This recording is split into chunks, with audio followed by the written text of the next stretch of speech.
Hi, I'm Betty Tran, a professor of biology at Montgomery College. Today we are studying the integumentary system. The integumentary system is composed of the skin glands, hair, and nail. It protects our body and senses the surrounding environment. In this video, we are focusing on the anatomy of the skin and its accessory structures. There are three different types of skin representing in this model: skin of the scalp, armpit, and the sole of the foot. This region represents the hairless skin sole of the foot. The most superficial layer is the epidermis. Here the dermis, and the deepest is the hypodermis. Two principal parts of the skin are epidermis, thin, superficial. Epi means above, and so this layer is above the dermis.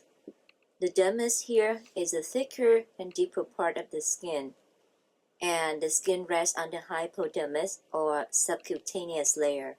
As you see here, this layer stores fat and has large blood vessels.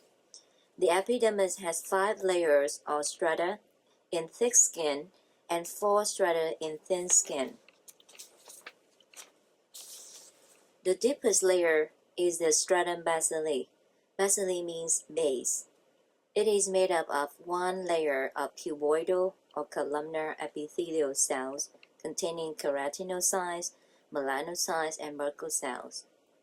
The second layer is called Stratum Spinosum, layers of many-sided keratinocytes. The next layer is Stratum Granulosum, consists of flattened degrading cells with lamellar granules and keratin. And this layer is called Stratum lucidum. It is present only in thick skin of the fingertips, palms, and soles. It consists of 4 to 6 layers of flattened, clear, dead keratinocytes that contain large amounts of keratin and thickened plasma membranes.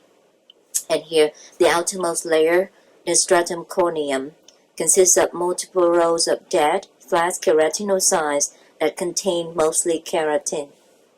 Review a little bit. Remember the kind of epithelium? Keratinized stratified squamous epithelium makes up the epidermis of the skin. Let's review and compare thick and thin skin. The distribution of thin skin is all parts of the body except areas such as palms, palmar surface of fingers and toes, and soles. On this model, these two regions, the skin of the scalp and the armpit, thin skin. There is no stratum lucidum. The thin skin has thinner stratum spinosum and stratum corneum.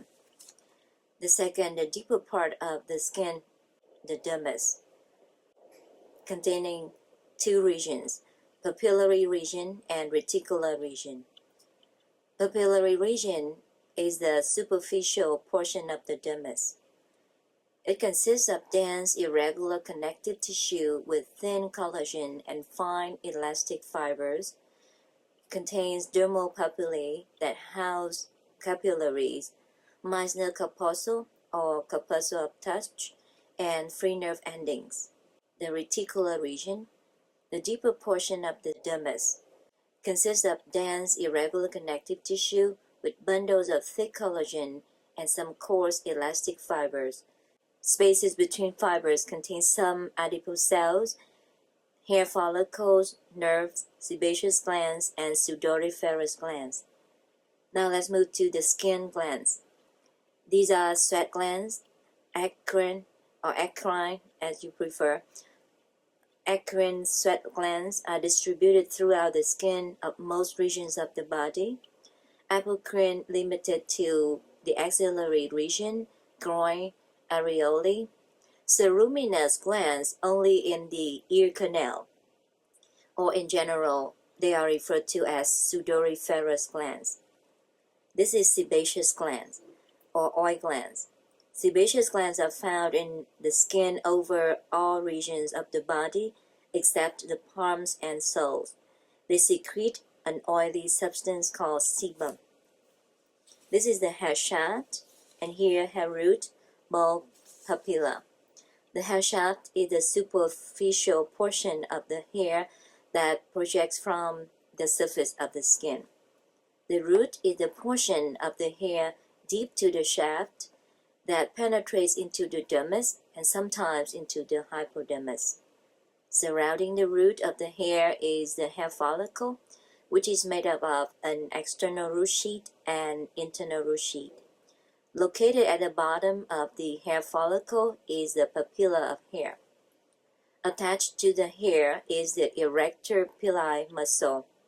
Under physiological or emotional stress, such as cold or fright, autonomic nerve endings stimulate the erector pili to contract, which pulls the hair shaft perpendicular to the skin surface.